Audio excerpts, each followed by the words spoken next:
ও চাচা, এই রৌদ্রের সময় গাঢ় কম্বল গুছিয়ে কোথায় চলেছো? আর কি বলবো বাবা তোমায়, আমার ছেলেরা আমায় ঘর থেকে বার করে দিয়েছে। কেন চাচা, তোমার ছেলেরা তোমার ঘর থেকে বার করে দিয়েছে? তোমার কটা ছেলে? আমার মোট 3টে ছেলে বাবা। আচ্ছা চাচা, আপনার ছেলেরা কি করে আমাকে একটু বলবেন? আমার ছেলেদেরকে আমি অনেক কষ্ট করে লেখাপড়া শিখিয়ে একটা ছেলেকে ডাক্তার বানিয়েছি, একটা ছেলেকে মাস্টার বানিয়েছি, এবং আরেকটা ছেলে আছে, সে এখন ছোট, সে খুব দুষ্টু। আচ্ছা চাচা, আপনার ছেলেরা কি কোরআন শরীফ পড়তে জানে? না বাবা, আমি তাদের সব কোরআন শেখাইনি। আমি শুধু তাদের ডাক্তার শিখিয়েছি, মাস্টার শিখিয়েছি, এবং আরেকটা ছেলে আছে, সে এখন ছোট, সে তো পড়তে টড়তে চায় না। আচ্ছা চাচা, আপনি যদি আপনার ছেলেদেরকে ডাক্তার মাস্টার শেখানোর সাথে সাথে শরিয়াত এবং হুকুম আহকাম মেনে চলাতেন, তাহলে আপনার আর এই শেষ বয়সে ঘর থেকে বার করে দিত না। আচ্ছা চাচা, আপনি যে বললেন আমার একটা ছোট ছেলে আছে, আপনি কি তাকে মাওলানায় পড়াবেন? আরে কি বলো তুমি, আমি আমার ছেলেকে মাওলানা পড়াবো? না না না না, ওই ভুল কাজ আমি করি? সে সারাটা বছর মাদ্রাসায় পড়ে তার জীবনটা কালি করে ফেলবে। না সে ঠিকভাবে সংসার চালাতে পারবে, না সে ঠিকভাবে কোনো কাজকাম করতে পারবে, না সে বাবা মার মুখে দুটো ভাত তুলে দিতে পারবে, সে তো না খেয়ে মারা যাবে। আচ্ছা চাচা, আপনি কি একটা প্রমাণ দেখাতে পারবেন যে একজন আলেম হয়েছে, যে তার খাওয়া দাওয়া হয় না? আমার এই ছেলেটাকে দেখুন, আলিয়া বিশ্ববিদ্যালয়ে পাশ করিয়ে এখন একটা বড় মাদ্রাসায় চাকরি করে, মাসে 35,000 টাকা মাইনে। আপনার এটা ভুল ধারণা। তাহলে কি আমি আপনার ছেলেকে কিছু জিজ্ঞাসা করবো? হ্যাঁ, জিজ্ঞাসা করতে পারেন, কোনো অসুবিধা নেই। আচ্ছা মনি, তুমি উজুর ফরজ কয়টি জানো? হ্যাঁ দাদু, আমি জানি, আমি বলছি তুমি শোনো। অজুর ফরজ হলো 4টি। 1 মুখমণ্ডল ধৌত করা, 2 দুই হাতের কনুই সহ ধৌত করা, 3 মাথার 4 ভাগের 1 ভাগ মসাওয়া করা, এবং 4 দুই পায়ের গিরা সহ ধৌত করা। আচ্ছা মনি, তুমি গোসলের ফরজ কয়টি জানো? হ্যাঁ দাদু, আমি জানি, আমি বলছি তুমি শোনো। গোসলের ফরজ হলো 3টি। 1 গড়গড়া সহ কুলি করা, 2 নাকের নরম মাংস পর্যন্ত পানি পৌঁছানো, 3 সমস্ত শরীর সুন্দরভাবে ধৌত করা। আচ্ছা মনি, তুমি পানি খাওয়ার সুন্নাত কয়টি জানো? হ্যাঁ দাদু, আমি এটাও জানি, আমি বলছি তুমি শোনো। পানি খাওয়ার সুন্নত হলো 6টি।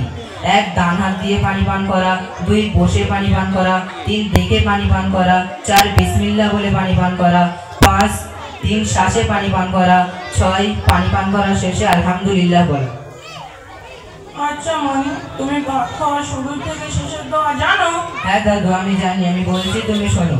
খানা সামনে আসলে বলিতে হয় আল্লাহুম্মা বারিক লানা ফিমা রাযাকতানা ওয়া কিনা আযাবান্নার, এবং খানা শুরু করার আগে বলিতে হয় বিসমিল্লাহি ওয়া আলা বারাকাতিল্লাহ, এবং খানার মাঝে মাঝে বলিতে হয় আল্লাহুম্মা লাকাল হামদু ওয়া লাকাশ শুকুর, এবং প্রথমে ভুলে গেলে পরে মনে পড়লে বলতে হয় বিসমিল্লাহি আউয়ালাহু ওয়া আখিরাহ, এবং খানা খাওয়ার শেষে বলতে হয় আলহামদুলিল্লাহিল্লাযী আত'আমানা ওয়া সাকানা ওয়া জাআলানা মিনাল মুসলিমিন। আচ্ছা মনি, তুমি বাথরুম ঘরে ঢোকার এবং বাইরে আবার দোয়া জানো? হ্যাঁ দাদু, আমি এটাও জানি, আমি বলছি তুমি শোনো।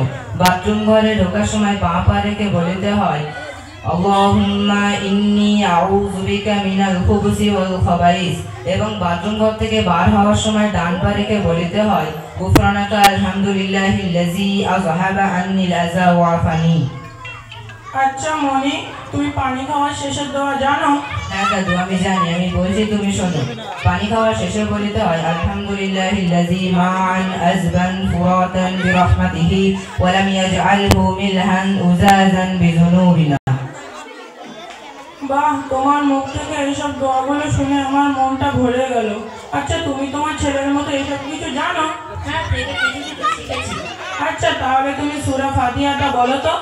أعوذ بالله من الشيطان الرجيم بسم الله الرحمن الرحيم الحمد لله رب العالمين الرحمن الرحيم مالك يوم الدين إياك نعبد وإياك نستعين اهدنا الصراط المستقيم صراط الذين أنعمت عليهم غير المغضوب عليهم ولا الضالين آمين।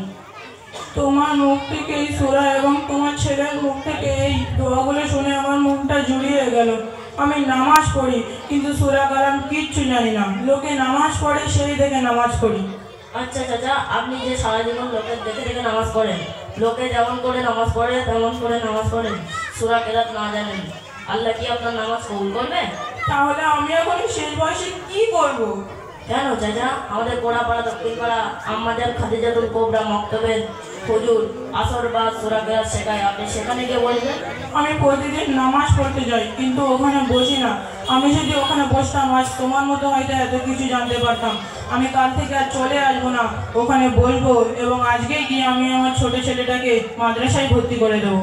আল্লাহ আপনার নিয়তকে কবুল করুন। আমিন। সুম্মা আমিন। আসসালামু আলাইকুম।